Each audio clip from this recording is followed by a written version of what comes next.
బ్రహ్మర్షి పితామహ పత్రిజీ గారికి ఆత్మ ప్రణామములు, వంశీ మాస్టర్ గారికి ఆత్మ ప్రణామములు, గీతాచార్యులైన శ్రీకృష్ణ పరమాత్మకి ఆత్మ ప్రణామములు, అర్జునుల వారికి ఆత్మ ప్రణామములు, వేద వ్యాస భగవానుల వారికి ఆత్మ ప్రణామములు, విఘ్నేశ్వర్ల వారికి ఆత్మ ప్రణామములు, గీతామాతకు ఆత్మ ప్రణామములు.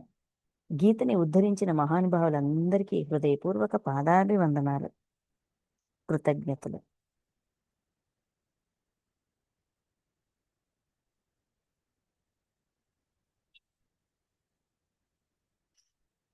ఓకే మాస్టర్స్, మనం శ్రీమద్ భగవద్గీతలోని 10వ అధ్యాయం 10th చాప్టర్ విభూతి యోగం, ఆ అక్షర బ్రహ్మయోగం. ఈ అధ్యాయం మొదటి శ్లోకం, రెండో శ్లోకం అర్జునుడు అడిగిన 8 ప్రశ్నలు, దానికి సమాధానంగా అక్షర బ్రహ్మయోగము, రాజవిద్య రాజగుహ్య యోగము, విభూతి యోగంలోని 11 శ్లోకాలు సమాధానం. అంత్యకాలం నందు మనస్సును నీయందు లగ్నము చేసిన వాళ్ళు నిన్నెట్లా తెలుసుకొనగలరు అని పరమాత్మ యొక్క తత్వం గురించి, పరమాత్మ గురించి అర్జునుడు క్వశ్చన్ చేశారు. ఆ క్వశ్చన్కి సమాధానంగా ఇవన్నీ వచ్చాయి.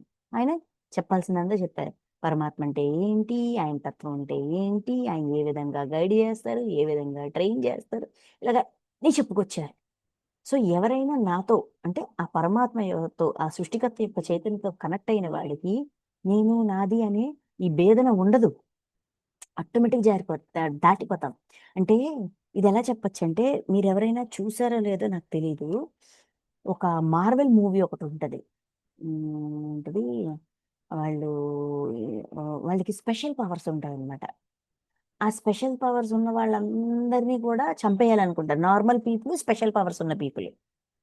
ఆ స్పెషల్ పవర్స్ ఉన్న పీపుల్ వాళ్ళ వల్ల సమాజానికి శ్రేయస్ కాదు, వాళ్ళకి ఎక్కువ శక్తులు ఉన్నప్పుడు మానవాళికి వాళ్ళు హానికరంగా ఉంటారు అని చెప్పి కొంతమంది మానవులు అనుకొని వాళ్ళని ఎలా ఏదో విధంగా చంపాలి, నాశనం చేయాలని చాలా ప్రయత్నాలు చేస్తుంటారు.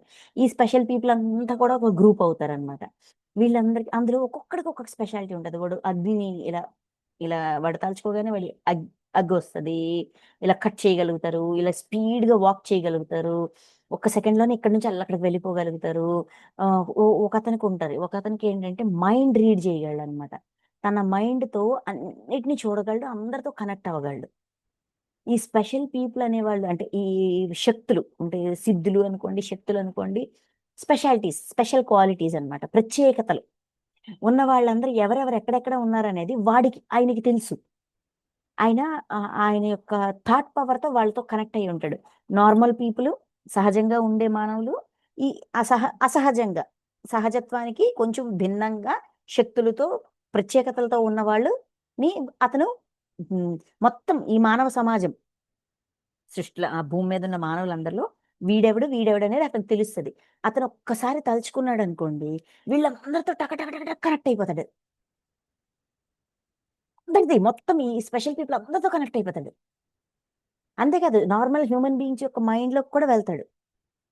వాళ్ళ మైండ్ ని కూడా వాడు రీడ్ చేయగలడు అనమాట, మౌల్డ్ చేయగలడు, తనకు తగ్గట్టుగా మలుచుకోగలడు. అయితే ఈ స్పెషల్ పీపుల్ ని ఇది చేసేయాలి అనుకునే వాళ్ళు, నార్మల్ హ్యూమన్ బీయింగ్స్ ఉంటారు కదా, వాళ్ళు ఏం చేస్తారు, వీడిని లాక్ చేస్తారు. ఎందుకంటే వీడి మైండ్ కి మనం కనెక్ట్ అయితే మొత్తం ఎవడెవడు ఎక్కడ ఉన్నాడో మనకి డేటా వచ్చేస్తుంది. ఆ డేటాతో వీళ్ళని మట్టు పెట్టొచ్చు అనుకుంటారు. అయితే అక్కడ ఒక దాన్ని పిక్చరైజ్ చేస్తాడు అనమాట మూవీలోన. ఇతని మైండ్ ని చూపిస్తారు. ఇతని మైండ్ లో ఎవడెక్కడ ఉన్నాడని ఇలాగ ఇలా లైన్స్ లాగా అనమాట. ఇతని మైండ్ నుంచి అందరికి ఇలా లైన్స్ వెళ్తాయి, ఒక చైన్ లాగా కనెక్ట్ అయ్యి ఉంటది. ఇతనితో కనెక్ట్ అయితే అందరితో కనెక్ట్ అయిపోవచ్చు. సృష్టిలో ఉన్న ప్రతి ఒక్కరితో కనెక్ట్ అయిపోవచ్చు. అది పరమాత్మతో కనెక్ట్ అయితే, ఆ సృష్టికర్త ఆ పరమాత్మతో మనం అనుసంధానమైతే, మన చైతన్యం అనుసంధానమైతే, ఈ సృష్టిలో ఉన్న ప్రతి ప్రాణితో, ప్రతి దైవంతో, ప్రతి గురువుతో, ఉమ్, నక్షత్ర మండలాలతో, గురుమండల అన్నిటితో మనకి అనుసంధానం అనేది ఏర్పడుతుంది. ప్రతి ఒక్కరిని మనం అంగీకరించగలుగుతాం. వీడు వేరు, వాడు వేరు, అది పనికి వస్తుంది, ఇది పనికి రాదు, ఇది సరైంది, అది సరికాంది, ఇలా చేయకూడదు, అలా చేయాలి, ఈ నియమ నిబంధనలు, నిక్షేపాలు ఏమీ ఉండవు. అవన్నీ దాటిపోతాం. జ్ఞానం తప్ప మనకి ఇంకో కోరిక ఉండదు. ఇంకో ఇచ్చ ఉండదు, హాయిగా ఉంటుంది. ప్రతి ఒక్కడిని జ్ఞానంగా చూడగలుగుతాం, ప్రతి ఒక్కడి నుంచి నేర్చుకోవాలనుకుంటాం, ప్రతి ఒక్కడిని అంగీకరిస్తాం. వాడి పరిధి ఏంటి, వాడు లెర్నింగ్ చేస్తున్నాడా, వాడు తక్కువవాడా ఎక్కువవాడా, క్లాస్ 1 క్లాస్ 2 ఇంటరా డిగ్రీయా పీజీయా, ఇవి కూడా ఉండవు. ఓకే, వాడు క్లాస్ 1 అయితే క్లాస్ 2కి వస్తాడు, వాడేమైనా అక్కడ ఉండిపోతాడా? లేదు కదా. సో వాడికి ఏదైనా హెల్ప్ కావాలంటే చేద్దాం. వాడి ప్రవర్తన ఎందుకు అలా ఉంది అంటే వాడికి ఇంకా జ్ఞానం లేదు, లేనప్పుడు అలానే ఉంటారు కదా అని అంత సింపుల్గా అంత ఈజీగా తీసుకోగలుగుతాం. అంత సింపుల్గా అంత ఈజీగా మనం తీసుకోగలిగినప్పుడు మనం ఎవరితోనైనా కొట్లాటలు పెట్టుకుంటామా, శత్రుత్వం పెంచుకుంటామా, ద్వేషిస్తామా, ఏంటిది ఉమ్, ధిక్కరిస్తామా, పక్కన పెడతామా? ఈ నకారాత్మక భావాలన్నీ కూడా వాటంతటవే మాయమైపోతాయి కదా. అందుకు పరమాత్మతో కనెక్ట్ అవ్వండి. నన్ను పొందినవాడు పునర్జన్మ పొందడు అంటే ఈ అంగీకారం వచ్చిన తర్వాత మనలో ద్వేషం ఉండదు, కోపం ఉండదు, బాధ ఉండదు, భేదన ఉండదు, విభేదన ఉండదు, శత్రుత్వం ఉండదు, అసహ్యం ఉండదు, అధికారం ఉండదు, అయిష్టత ఉండదు. ఇవేవీ లేనప్పుడు మనం తెలిసి తెలిసి ఎందుకు వెధవ పనులు చేస్తాం? తెలిసి తెలిసి ఎవరినైనా ఎందుకు బాధ పెడతాం? ఎలా బాధ పెడతాం? పెట్టలేం, పెట్టం కూడా. సో అందుకు పునర్జన్మ దాటుతాం, జన్మ చక్రాన్ని దాటగలుగుతాం, గతాన్ని సరిచేస్తుంటాము. కొత్త కర్మలో ఇరుక్కోకుండా మనం మన జీవితంలో ప్రతి క్షణాన్ని కూడా అప్పటికప్పుడే జ్ఞానంగా మారుస్తూ లెక్కాచారం దాటిపోతాం. అది చెప్పారు. అది చెప్పాక ఇప్పుడు అర్జునుడు ఏమంటున్నారు చూద్దాం. అర్జునుడు పలికెను, నీవు పరబ్రహ్మవు, పరంధాముడవు. 12వ శ్లోకం, విభూతి యోగంలో 12వ శ్లోకం. ఇవన్నీ విన్నాక అర్జునుడు మనోగతం చూడండి, అర్జున్ యొక్క స్వగతం, అతని అంతరంగం నుంచి వస్తున్న ఆ ప్రేమ పరమాత్మ పట్ల. ఇంతకన్నారు కదా ఈ అధ్యాయంలో మొదటి శ్లోకంలో, నీవు ప్రేమ గలవాడవు, నా పట్ల ప్రేమ గలవాడవు అని అన్నారా లేదా?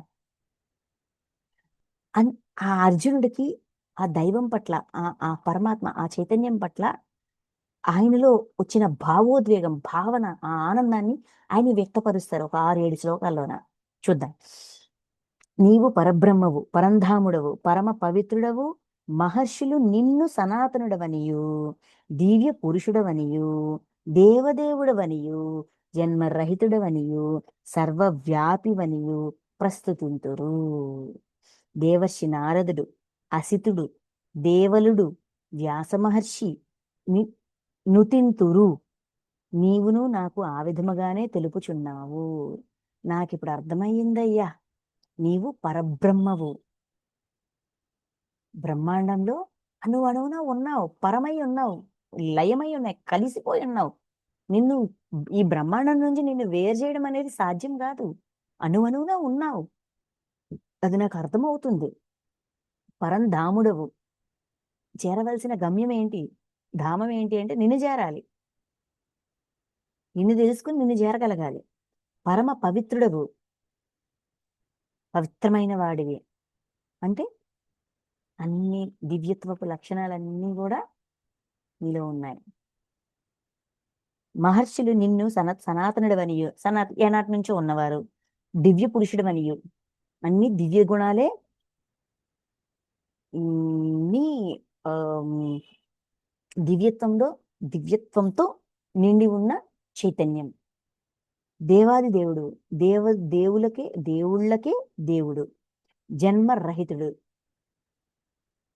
జన్మ లేదు, జన్మ తీసుకోవాల్సిన అవసరం లేదు. ఓకే, అంటే లెర్నింగ్ కంప్లీట్ అయిపోయింది. ఆయన సృష్టించి దాన్ని నడిపిస్తూ ఉన్నారు. ఓకే, సర్వవ్యాపివనియు, అంతటా వ్యాపించి ఉన్నావు అని ప్రస్తుతిస్తున్నారు, నిన్ను మెచ్చుకుంటున్నారు, పొగుడుతున్నారు. దేవర్షి నారదుడు, అసితుడు, దేవలుడు, వ్యాస మహర్షి నృత్యుడు. ఈ వ్యాస మహర్షి వీళ్ళందరూ కూడా నిన్ను ఎంతో మెచ్చుకుంటున్నారు, నేను ఎంతో నుతిస్తున్నారు. నిన్ను రోల్ మోడల్ గా తీసుకుని వాళ్ళు చాలా లెర్నింగ్ తెచ్చుకుంటున్నారు. వాళ్ళందరి దృష్టిలో మీరే రోల్ మోడల్. నీవును నాకు ఆ విధముగానే తెలుపుచున్నావు. నాకు ఇప్పుడిప్పుడు అర్థమవుతుంది, విషయం ఇది అని నాకు ఇప్పుడిప్పుడు అర్థమవుతుంది. ఓకే, నాకు అలానే వాళ్ళ దృష్టికోణంలో మీరేంటో ఇప్పుడు నాకు కూడా అలానే అనిపిస్తుంది, నాకు అర్థమవుతుంది. పరమాత్మ యొక్క తత్వం అతనికి అర్థమవుతుంది. ఓ కేశవ, నీవు చెప్పునది అంతయును సత్యమే. నువ్వు చెప్పేదంతా సత్యమేనయ్యా. అంటే ఆయన మనసులో ఉన్న డౌట్స్ అన్నీ క్లారిఫై అవుతున్నాయి, అన్నీ క్లారిఫై అయ్యాయి. మీరన్న ప్రతి మాట సత్యమే, ఇది సత్యము అని నాకు క్లారిటీ వచ్చింది. హే భగవాన్, నీ లీలామయ స్వరూపమును దేవతలు గాని దానవులు గాని తెలుసుకొనజాలరు. లీల వెనకున్న ఆంతర్యాన్ని అందరూ తెలుసుకోలేరు, తర్వాత తెలుసుకుంటారు. అది జరిగిన కొన్ని ఏళ్లకో, కొన్ని సంవత్సరాలకో, కొన్ని యుగాలకో తెలుసుకుంటారు. అది జరుగుతున్నప్పుడు, మన జీవితంలో ఒక విషయం జరుగుతున్నప్పుడు ఇది ఎందుకు జరుగుతుంది అనే అన్వేషణ మనకు ఉంటదా? ఆ జరుగుతున్న విషయంతో పాటు మనము కొట్టుకుపోతుంటాం. దాని పట్ల రియాక్షన్స్, అది మనలో కలిగించే భావోద్వేగాలు, ఆ భావోద్వేగాల వల్ల మనం వ్యక్తపరిచే భావనలు, ఆ క్షణం ఈ లీల వెనకున్న జ్ఞానం ఏంటి అనేది తెలుసుకోవడం చాలా కష్టం.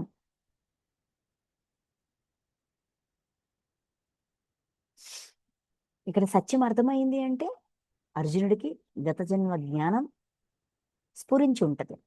ఎందుకు ఈరోజు నేను ఈ సిచ్యువేషన్లో ఉన్నాను అనేది ఏదో కొంత అర్థమయ్యి ఉండొచ్చు కదా. అది చెప్తున్నారు. దానవులు గాని తెలుసుకోలేరు, తెలుసుకొనజాలరు. అది జరుగుతున్నప్పుడు తెలుసుకోవడం అనేది చాలా కష్టం. ఆ ఆంతర్యాన్ని, అంటే మన జీవితంలో జరుగుతున్న సంఘటనలు వెనకున్న ఆంతర్యం అనేది ఆ క్షణం తెలుసుకోవడం అనేది చాలా కష్టం.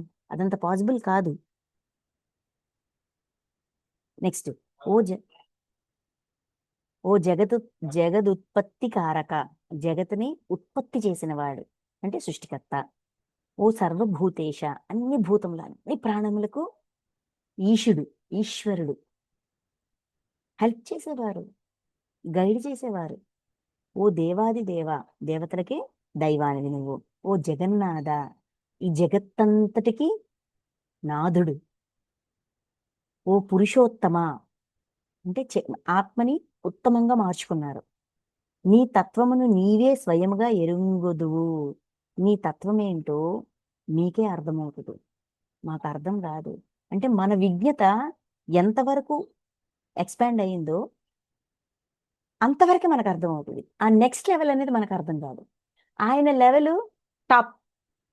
మనకి ఎంతవరకు అర్థమవుతుంది? మన చైతన్యం ఎంతవరకు విస్తరించిందో, ఎంతవరకు ఎక్స్పాండ్ అయ్యిందో, మన జ్ఞాన పరిధి ఎంతవరకు పెరిగిందో అంత మేరే మనకు అర్థమవుతుంది. అది దాటి మనకు అర్థం కాదు. సో అందుకని నీవే స్వయంగా ఎరుగుదు, నీది నీకే తెలుస్తుందయ్యా. నీ గురించి మీరు చెప్పింది మాకు అర్థమవుతుంది, అంటే స్ఫురణకు వస్తుంది, ఇది ఇది ఇది ఇది ఇది అని. కానీ పూర్తిగా అవగతం అవ్వాలంటే ఆ స్థితికి ఎదిగితే తప్ప అర్థం కాదు. ఉన్న స్థితిలో ఉన్న స్థితికి తగ్గట్టుగా మనకు అర్థమవుతుంటది. ఓకే, అది అర్జునుడికి తెలుస్తుంది. సమస్త లోకముల యందును నీ దివ్య విభూతుల ద్వారా వ్యాపించి స్థితుడివై ఉన్నావు. సమస్త లోకము అంటే ఈ సృష్టి అంతా కూడా విభూతుల ద్వారా నువ్వు స్ప్రెడ్ అయి ఉన్నావు. విభూతులు, దివ్య గుణాలు, దైవిక లక్షణాలతో ఇలా ఎక్స్పాండ్ అయి ఉన్నారు. ఈ సృష్టి అంతా కూడా మీ దైవిక లక్షణాలతో మీరు ఇది, మీరు ఇది, మీరు ఇది అని తెలియజేస్తుంది. మహా మహిమాన్వితములైన ఆ దివ్య విభూతులను సంపూర్ణంగా తెలుసుకున్నట్టుకు నీవే సమర్థుడవు. ఆ విభూతుల గురించి పూర్తిగా తెలుసుకోవాలంటే అది నేను ఎవరి దగ్గరికి వెళ్ళినా పూర్తిగా తెలుసుకోలేను. మీ ద్వారా అనుకోండి నేను తెలుసుకోగలుగుతాను, నాకు అర్థమవుతుంది. మీరే చెప్పగలరు మీ దివ్య లక్షణాలు సృష్టిలో ఎక్కడెక్కడ ఎలా ఎలా విస్తరించి ఉన్నాయి ఏంటి అనేది మీరు చెప్తేనే అర్థమవుతుంది. మీ ద్వారానే నేను తెలుసుకోగలను. ఓ యోగీశ్వర, యోగత్వంలో ఈశ్వరుడు, నిరంతరము చింతన చేయొచ్చు నేను నిన్ను ఏ విధముగా తెలుసుకొనగలను. ప్రతి క్షణం చింతన అంటే ఇప్పుడు మిమ్మల్ని నేను పూర్తిగా తెలుసుకోవాలనుకుంటున్నాను. ఎందుకంటే నాకు అంత విజ్ఞత లేదు. నేను మొత్తం మీ గురించి తెలుసుకోవాలనుకుంటున్నాను.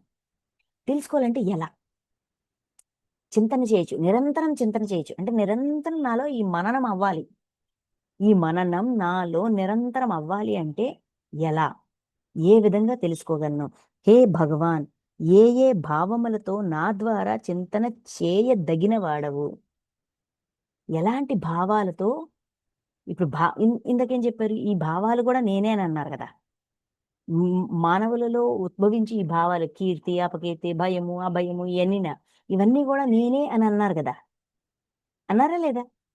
మరి ఆ భావనలన్నీ నేనే అన్నప్పుడు నాలో ఎటువంటి భావములు ఉంటే నిన్ను నేను గుర్తించగలుగుతాను, నీ గురించి నేను తెలుసుకోగలుగుతాను.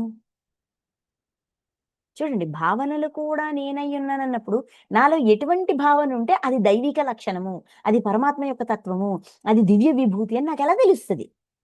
నిన్ను నేను ఎట్లు చింతన చేయవలెను?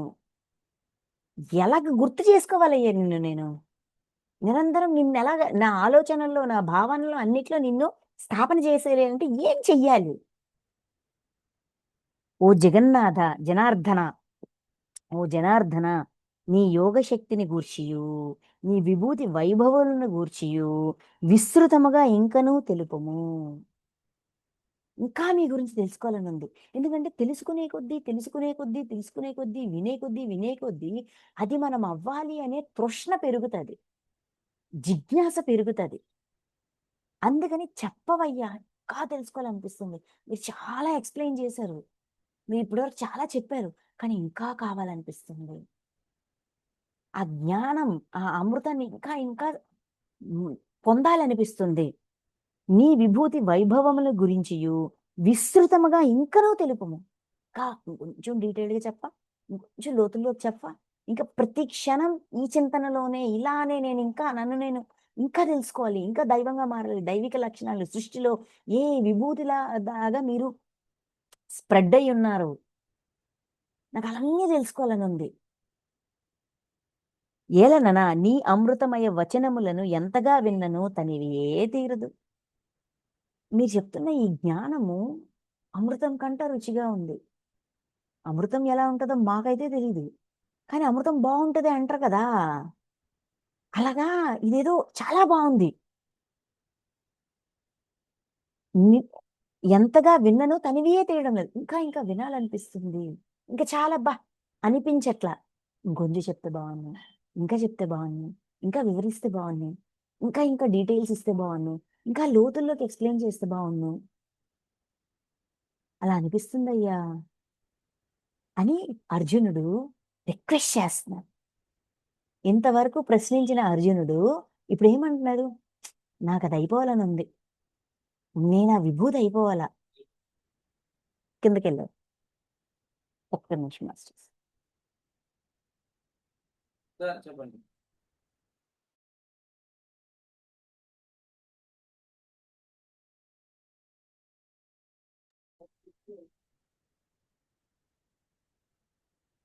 సో, అది అర్జునుడి యొక్క తాపత్రయం, తృష్ణ.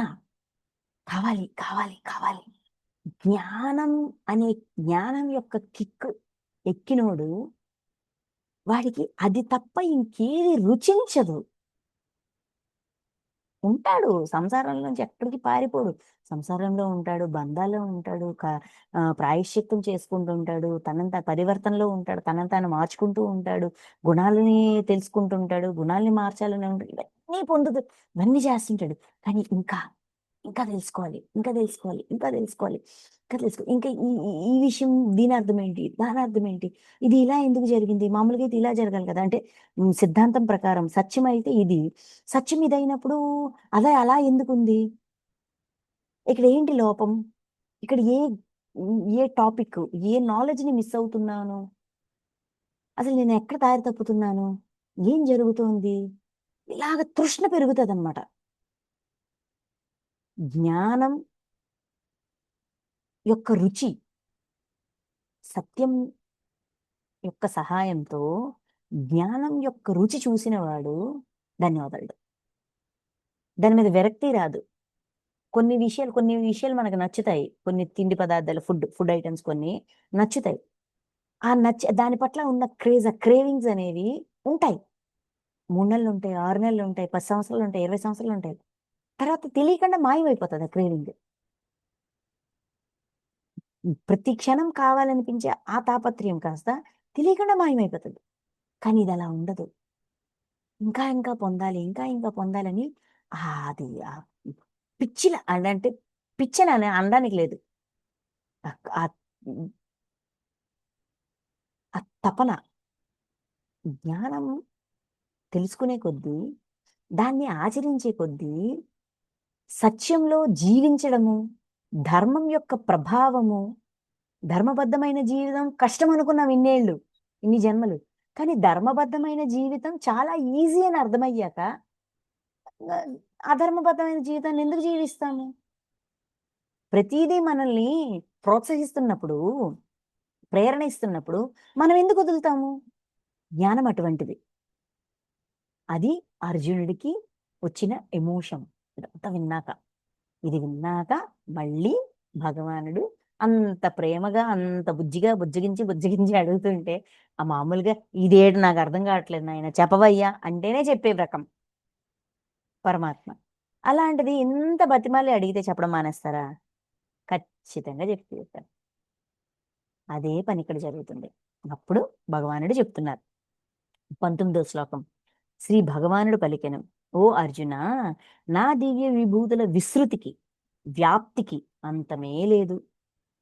ఈ సృష్టిలో నా విభూతులు ఎక్కడెక్కడ స్ప్రెడ్ అయి ఉన్నాయి, ఎక్కడెక్కడ ఉన్నాయి అంటే ఏం చెప్పమంటావయ్యా? లెక్క పెట్టడానికి లేదు, అంతమే లేదు. ఉంది, చాలా ఉంది, చాలా ఉంది, చాలా ఉంది, లెక్కించలేనిది. వాటిలో ప్రధానమైన వాటిని కొన్నింటిని మాత్రం నీకు తెలుపుచున్నాను. అందులో బాగా ప్రధానమైనవి, బాగా గుర్తున్నవి, అంటే ఈ సృష్టి గుర్తించినవి కొన్ని, జస్ట్ ఎగ్జాంపుల్కి కొన్ని చెప్తాను అని చెప్తున్నారు.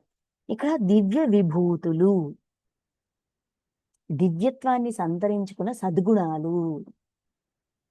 మనం పరమాత్మగా మారడం అంటే అర్థం ఏంటి? మనలో సద్గుణాలని నింపుకోవడం. మనలో అంటే మన జీవాత్మలో, మన ఆత్మలో సద్గుణాల్ని ఫిల్ చేసుకోవడం, ఎక్కించుకోవడం, ఫీడ్ చేసుకోవడం. ఎవరైతే సద్గుణాల్ని దివ్యగుణంగా మార్చుకున్నారో, ఆ సద్గుణాన్ని కూడా దివ్యత్వంతో నింపేశారో, వాళ్ళని విభూతి అంటారు. అందుకే ఎక్స్ప్లెయిన్ చేస్తుంటారు మనకి.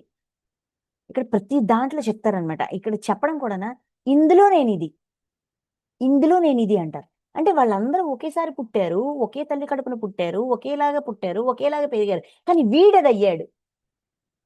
అలాగే ఎక్స్ప్లెయిన్ చేస్తారు. అంటే వాడు పరమాత్మలోని ఒక దివ్య లక్షణాన్ని, ఒక సద్గుణాన్ని తనలో స్థాపన చేసుకొని, దాన్ని ప్రదర్శించి వాడదయిపోయాడు. ఇది విభూతులు. ఓకే. ఇక్కడ నుంచి స్టార్ట్ అవుతాయి 20వ శ్లోకం నుంచి. ఓ అర్జున, సమస్త ప్రాణుల హృదయములు అందున్న ఆత్మను నేనే. ఫస్ట్ థింగ్, అయ్యా నువ్వెక్కడున్నావయ్యా అంటే, అన్ని ప్రాణుల్లో ఆత్మస్వరూపంలో ఉన్నది నేనేనయ్యా.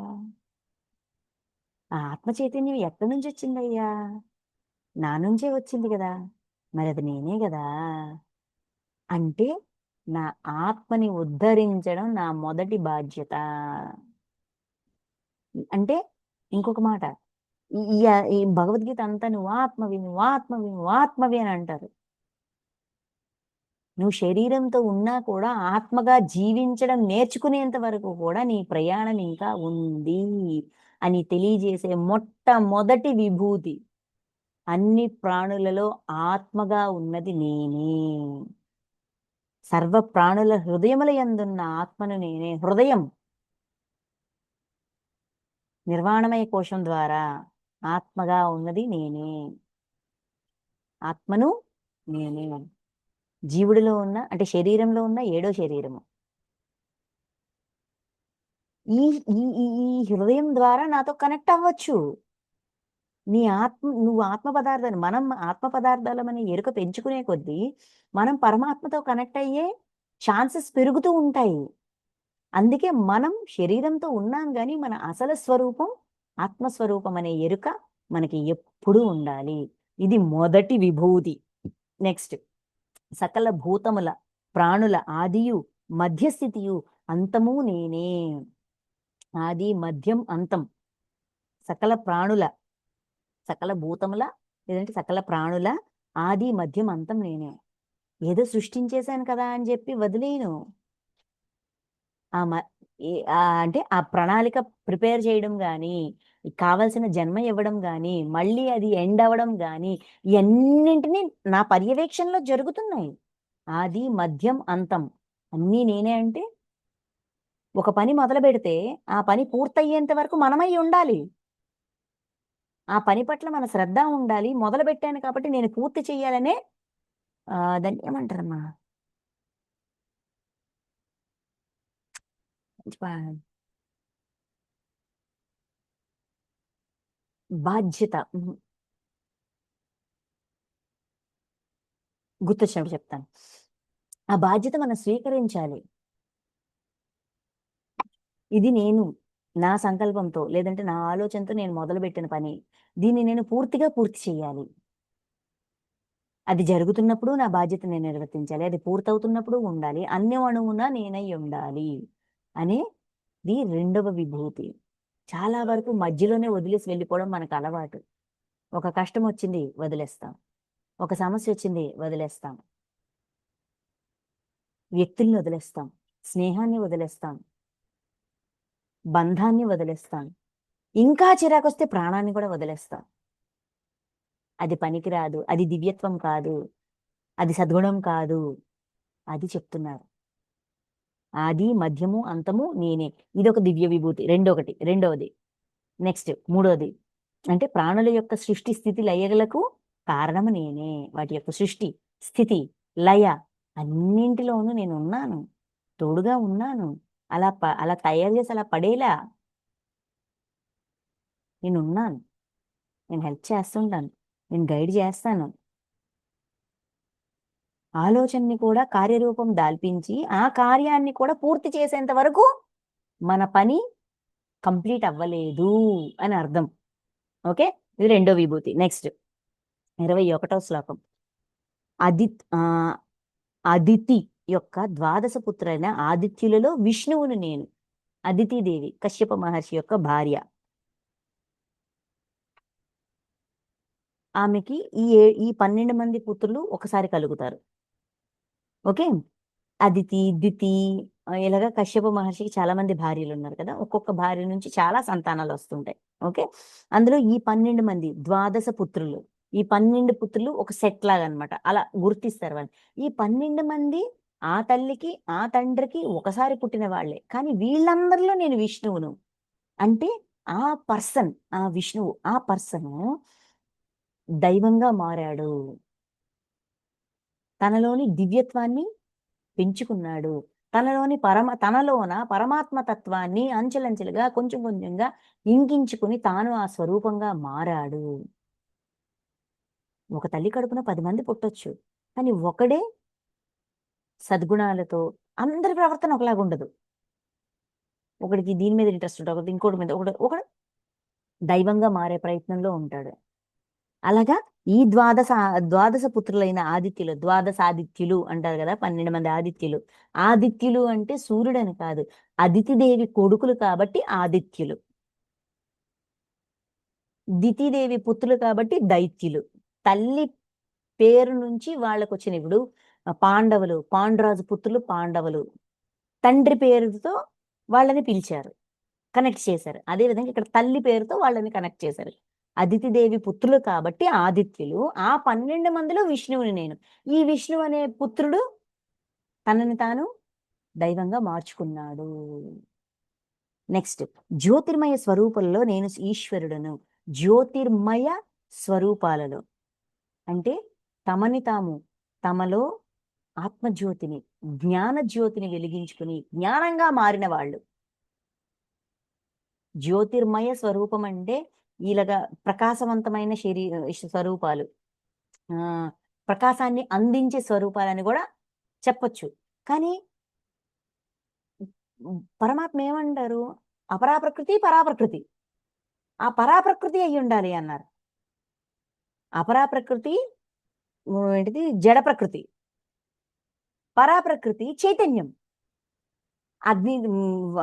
అగ్నిలో తపించే శక్తిని నేను, దమన శక్తిని నేను చెప్తుంటారు కదా! అలాగా ఇక్కడేంటి జ్యోతిర్మయ స్వరూపం. అంటే జ్ఞానంగా మారారు. దివ్య జ్ఞానంగా మారారు. మనకు ఒక అధ్యాయం, ఆ ముందు అధ్యాయంలో చెప్తారు కదా, ఈ జ్ఞానాన్ని నేను సృష్టి యొక్క ఆదిలో సూర్యుడికి చెప్పాను అంట. ఆయన జ్ఞానాన్ని విన్నారు, విని ఆయనదిగా మారారు. ఆ తర్వాత చాలా మంది సూర్యుడి దగ్గరికి వెళ్ళి ఈ జ్ఞానాన్ని తీసుకున్నారు. మరి హనుమంతుడికి ఆయనే కదా గురువు, నేర్పించారు ఈ జ్ఞానం అంతా. సో అందుకని జ్యోతిర్మయ స్వరూపులు అంటే తమని తాము జ్ఞాన స్వరూపంగా మార్చుకున్నవారు, తమ చైతన్యాన్ని, తమ ఆత్మని దివ్య జ్ఞానంతో నింపుకున్న వాళ్ళు. జ్యోతిర్మయ స్వరూపాలలో నేను సూర్యుడను. నెక్స్ట్ 49 వాయుదేవతలలోని తేజమును నేను. 49 వాయుదేవతలు మరుద్గణములు అంటారు.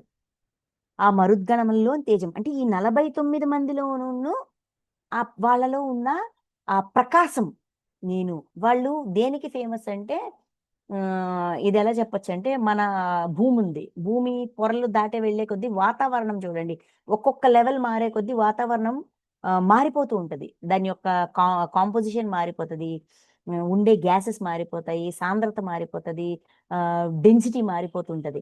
అలాగే ఈ లెవెల్స్ అన్ని ఏంటంటే మరుద్గణములు, వాయుదేవతలు అనమాట. 40 మంది, అందులోని తేజమును నేను.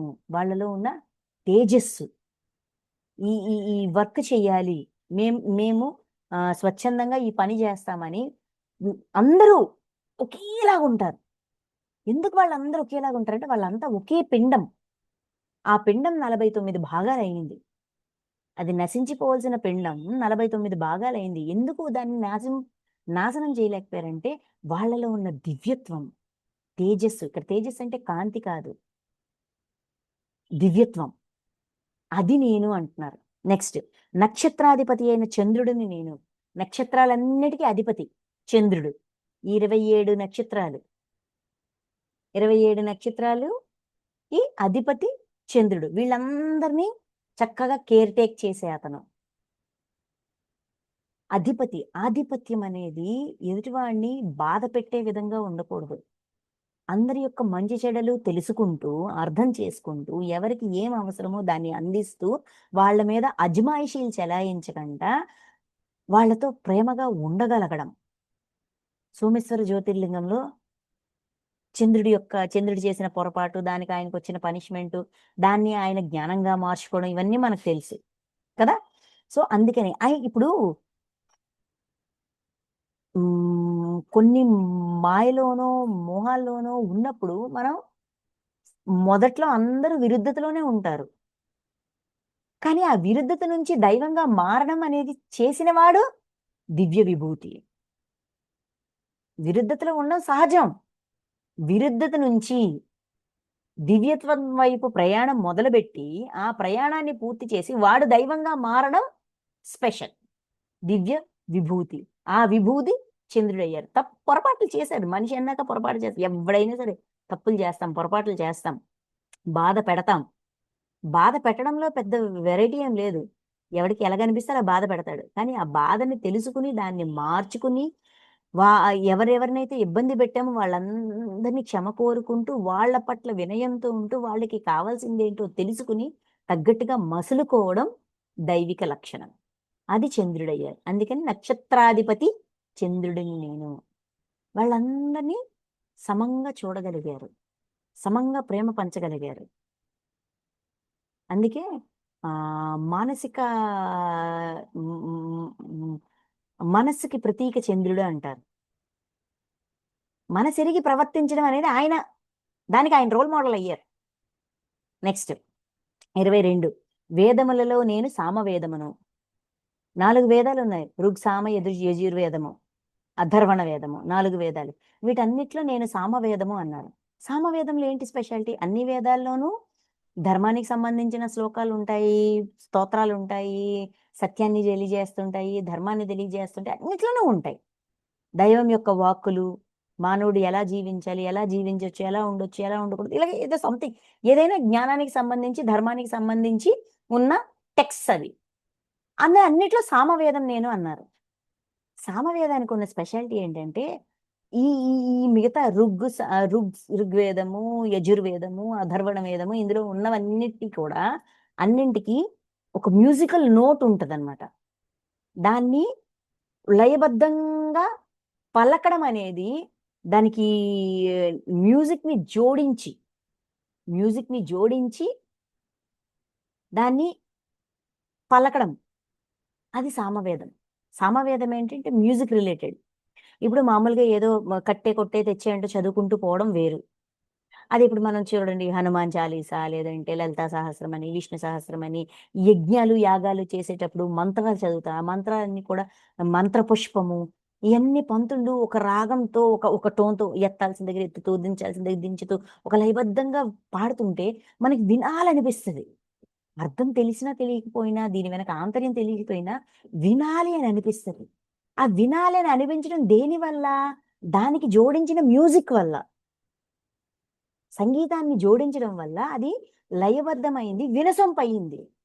వినగా వినగా కదా, వినగా వినగా వినగా రాగం అతిశెల్లుచునుండు. వినగా వినగా మనం దాన్ని భలేగుందబ్బా, భలేగుందండి. ఏంటి దీని అర్థం ఏంటి? ఈ ఈ ఈ పాటకి అర్థం ఏంటి? లేదంటే ఈ శ్లోకానికి అర్థం ఏంటి అని మెల్లిగా జిజ్ఞాస దాని అర్థం మీదకి మారుతది. ఆ విధంగా అదొక మోటివేషన్ అన్నమాట. అందుకని సామవేదం నేను. సామవేదం ఏంటి? తన మ్యూజిక్‌తో ఆ స్తోత్రం వెనకున్న ఆంతర్యం వరకు, ఆ స్తోత్రాన్ని నేర్చుకున్నవాడు దాని ఆంతర్యం వరకు వెళ్ళే అవకాశం ఉంది. మ్యూజిక్ ఎవరినైనా ఇది చేస్తది గదా! మామూలుగా హనుమాన్ చాలీసా చదవడం వేరు. ఆ రాగయుక్తంగా చదివేటప్పుడు ప్రతి పదం మీద మనకి కాన్సంట్రేషన్ ఉంటది. అందులో ఉన్న తత్వం అర్థమవుతూ ఉంటది. తత్వాన్ని అర్థమయ్యేటట్టుగా మనల్ని మోటివేట్ చేస్తది. అందుకని సామవేదం. నెక్స్ట్ ఇదొక విభూది. దేవతలలో ఇంద్రుడను నేను. దేవతలందరిలోనే ఇంద్రుడు. ఎందుకు? ఇంద్రియాలని జయించినవాడు. తన ఇంద్రియాలు ఎప్పుడు, ఎక్కడ, ఎలా ప్రవర్తించాలి అంటే అప్పుడు అక్కడ ప్రవర్తించేటట్టుగా ఆయన వాటిని ట్యూన్ చేశాడు, ట్రైన్ చేశాడు. ఆయన అలా ఉన్నారు కాబట్టి. మనం కూడా అలా ఉండాలి కాబట్టి. తన కోరికలను తాను నెరవేర్చుకున్నారు ఎవరిని ఇబ్బంది పెట్టకుండా. తన ఇంద్రియాలన్నిటిని తన వశంలో ఉంచుకున్నారు అప్పటికి. అందుకే అన్నారు ఈ సృష్టి అంతా బోల్డున్నాయ్యా, కొన్ని చెప్తానన్నారు. నెక్స్ట్ ఇంద్రియములలో నేను మనస్సును. ఇంద్రియాలలో పంచకర్మేంద్రియాలు, జ్ఞానేంద్రియాలు, రకరకాల ఇంద్రియాలు ఉన్నాయి కదా, మొత్తం 13. మనస్సు, బుద్ధి, అహంకారం, ఇలా 13 ఇంద్రియాలు. ఇంద్రియాల్లో మనస్సుని నేను. మనస్సే పరమాత్మ అన్నప్పుడు మనసుతోటి ఏంటండి మనకు ఫైటింగ్? నా మనసు నా మాట వినదు, నా మనసుని తీసి పారేస్తే బాగున్ను, దీనివల్లే ఆలోచనలు, దీనివల్లే దరిద్రం అనుకుంటాం. అంటే మనకి దైవం వద్దా? ఏ లెర్నింగ్ అయినా మనసు ద్వారా మాత్రమే ఇన్పుట్. మనం ఏది నేర్చుకోవాలన్నా మననం ద్వారా మాత్రమే లోపలికి ఇన్పుట్ ఇవ్వగలుగుతాం. మన లోపల ఉన్న అంతరంగంలో ఉన్న ప్రతి దుర్గుణాన్ని కూడా మనకి బయటికి వ్యక్తపరిచేది ఎవడు? మన మనస్సే. అది మనతో విభేదిస్తది. అది కాదు ఇది, ఇది కాదు అని అంటది. అది మనకి ఇంటిమేట్ చేస్తుంటది ఒక రిమైండర్ లాగా. ఇది ఉందయ్యా నీ అంతరంగంలోన, ఈ విషయానికి సంబంధించి ఇది ఉందయ్యా, ఈ విషయం వస్తే నువ్వు ఇలా ప్రవర్తిస్తావు, ఈ పర్సన్ వస్తే నువ్వు ఇలా ప్రవర్తిస్తావు అని అది ప్రవర్తించి ప్రాక్టికాలిటీలో మనకి అందించి మనకి తెలియజేస్తుంది. మన రిమైండర్, మనమేంటో మనకి తెలియజేసే రిమైండరు. అది తెలుసుకున్నాక మనల్ని మనం మార్చుకోవడానికి మన అంతరంగంలోకి జ్ఞానాన్ని గాని, సద్గుణాన్ని గాని, దివ్యత్వ గాని ఇంకించాలి అంటే మనసు ద్వారా మాత్రమే. ద ఫస్ట్ డోర్ మనస్సే. మనసుకి అందుకే చూడండి ఎక్కడన్నా కూడా మనసులో నన్నే ఉంచు, మననం చెయ్యు, సాధన చెయ్యు, మనసులో నన్నే ఉంచు. ఎందుకంటారు? మనసులో ఉంచితే ఆ మనసు ద్వారా మన చైతన్యంలోకి, మన జీవుడిలోకి, మన బుద్ధిలోకి, మన జీవాత్మలోకి, మన ఆత్మలోకి, ఎక్కడికి ఏ లోతుల్లోకి వెళ్ళాలన్నా మనసే ఫస్ట్ ద్వారం. దాంతో ఫైటింగ్ ఎందుకు? దాన్నెందుకు ద్వేషిస్తావు? అది నేను. అది అంత మంచి లెర్నర్ అది. మన తప్పుల్ని మనకి తెలియజేస్తది. మన అంతరంగ లోతుల్లో ఉన్న దుర్గుణాల్ని, మన భావనల్ని, మన శత్రుత్వాన్ని, మన అయిష్టతను, ద్వేషం, చిరాకులు, ఈ ఎమోషన్స్ అన్నీ అది బయటికి కక్కుతుంటది. ఇదిగో ఈ ఈ ఈ సిట్యుయేషన్ వస్తే నువ్వు ఇలాగైపోతున్నావు. ఈ పర్సన్ వస్తే నువ్వు ఇలాగైపోతున్నావు. నిన్ను ఈ మాట అంటే నువ్వు ఇలాగైపోతున్నావు. చూడు, చూడు, చూడు, చూడు. This is you, this is you, this is you అని మనకు తెలియజేస్తుంటది. అలాగని ఊరుకుంటదా? మార్చాలనుకున్నప్పుడు ఒక విషయాన్ని దానికి నేర్పించాలే గాని రట్టా మార్ అంటారు. ఒక విషయాన్ని దానికి మననం చేయడం నేర్పించాలే గాని మనం మర్చిపోయినా అది మర్చిపోదు. సార్ అప్పుడు ఒక కథ చెప్పేవారు. ఎవరికి? తుకారాంకో ఎవరికో ఏంటిది, కృష్ణుడి నామం జపించొద్దు, పాండురంగ నామం జపించొద్దు అని అంటారు. బైర్భూమికి వెళ్ళినప్పుడు, అక్కడికి వెళ్ళినప్పుడు జపించొద్దు అని అంటారు. అయితే ఆయన ఊరుకుండిపోతాడు. కానీ ఆయన లోపల ఉన్న ఆయన అంతరంగం, ఆయన మనస్సు ఆ నామాన్ని ఇంకొంచెం రెట్టింపు దీంతో పలుకుతూ ఉంటది. ఆయన నోరు మూసుకునే ఉంటది. కానీ ఆయన మనసులోంచి వచ్చే ఆ నామస్మరణ అక్కడ ఆ ఊరంతా వైబ్రేషన్ లాగా వస్తదనమాట. నాయన నీకు మననం చేయొద్దని చెప్పడం మాది బుద్ధి తక్కువ అని వాళ్ళు తెలుసుకుంటారు. దానికి ఒక విషయాన్ని, ధర్మాన్ని నువ్వు ఏది నేర్పిస్తది అది పట్టుకుంటది. అంటే ఇక్కడ తప్పు మనసుదా, నేర్పించేవాడిదా? నేర్పించేవాడు తప్పుని మనసు మీదకి నెట్టి మనం దాన్ని దూరం చేసుకొని మనం లెర్నింగ్‌ని కోల్పోతున్నాం. అందుకే మనస్సుని నేను, ఇంద్రియములలో మనస్సుని నేను. సో, ఈ రోజు నుంచి మనం మనస్సుని తిట్టుకునేదిలే, తప్పు పట్టేదిలే. దానికి సరిగ్గా ట్రైనింగ్ ఇవ్వాలంతే. మనం మంచి ట్రైనర్ అవ్వాలంతే. అది వింటది. మనది మనకే గుర్తు చేస్తది. మనం ఇలాగ ఉండాలనుకున్నాం కానీ ఇలాగున్నామని చెప్పి గుర్తు చేస్తది. ది బెస్ట్ రిమైండర్ మన మనస్సు. మనోమయ శరీరం అన్ని జ్ఞాపకాల్ని దాచిపెడుతుంది కదా! సమయం వచ్చినప్పుడు గుర్తు చేస్తుంది గదా! తెలియజేస్తుంది గదా! ఇంత హెల్ప్ ఎవడు చేస్తాడు మనకి? అందుకే మనస్సుని నేను. నెక్స్ట్ ప్రాణులలో చైతన్యమును అంటే ప్రాణశక్తిని నేను. మనలో ఉన్న ప్రాణశక్తి. ప్రాణమయ శరీరం కూడా ఆయనే అంట. ప్రాణశక్తి ఆయన. అంటే నా ప్రాణాలు, నా పంచ ప్రాణాలు అంటాం కదా!